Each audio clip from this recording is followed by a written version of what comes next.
Hi, my name is Dr. Cynthia Marie Whitley. I'm a minister, but not your conventional minister. The name of this podcast is Be Aware. Be aware of your thoughts. Each week, we will review self-realization through storytelling. Podcast 12, Standing in the Gap. A gap is a break in a barrier, a space or separation, or a break in continuity.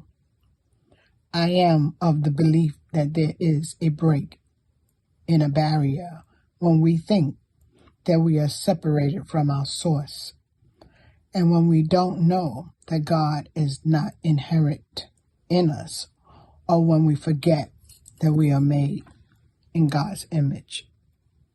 And even though we misunderstand the above, it is a blessing to have even one person stand in the gap for you.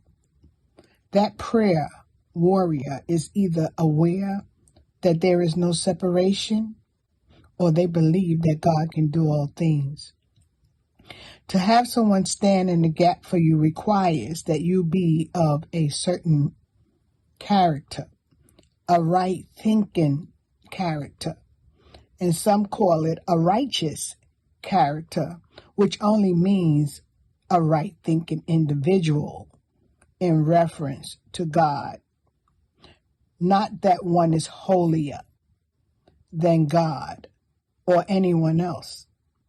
Those that stand in the gap are willing to affirm for the one they are praying for their identity with God, the Creator, and the fact that separation from God doesn't exist.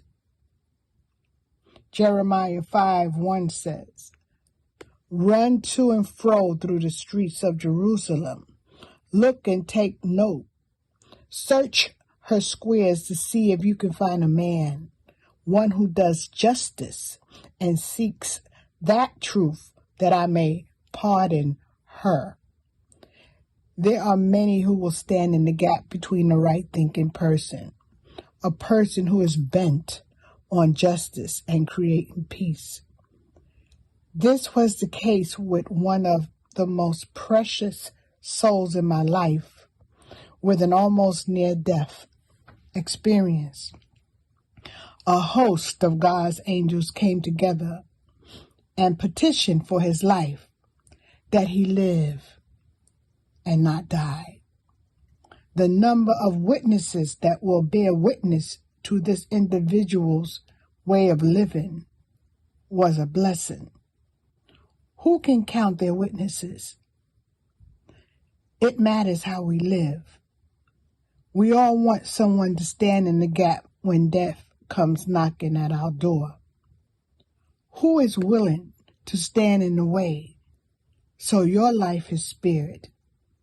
Who is going to vouch for our life and say, "I'll vouch for him, O Lord," or "I'll vouch for her, O Lord"? Again, that's when we'll know that we are blessed by the Lord. My message to my African American son, who grew weary as he dreamed high in a society that did not accept his vision, is described succinctly in a poem by Langston Hughes called Mother to Son.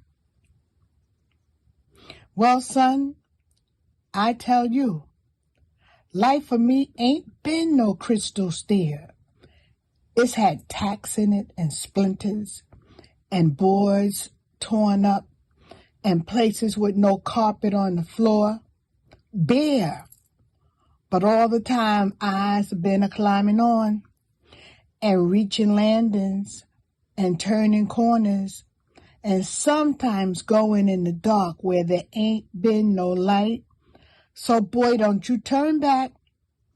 Don't you turn back. Don't you sit down on them steps 'cause you finds it's kind of hard. Don't you fall down, for I's still going, honey.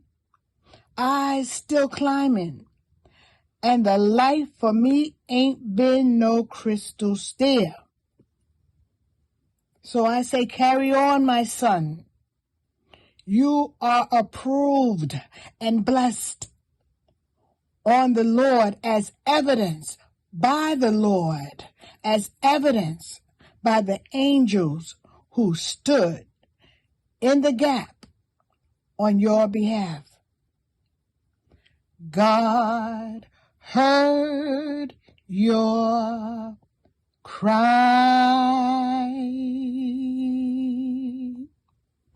Amen and shalom.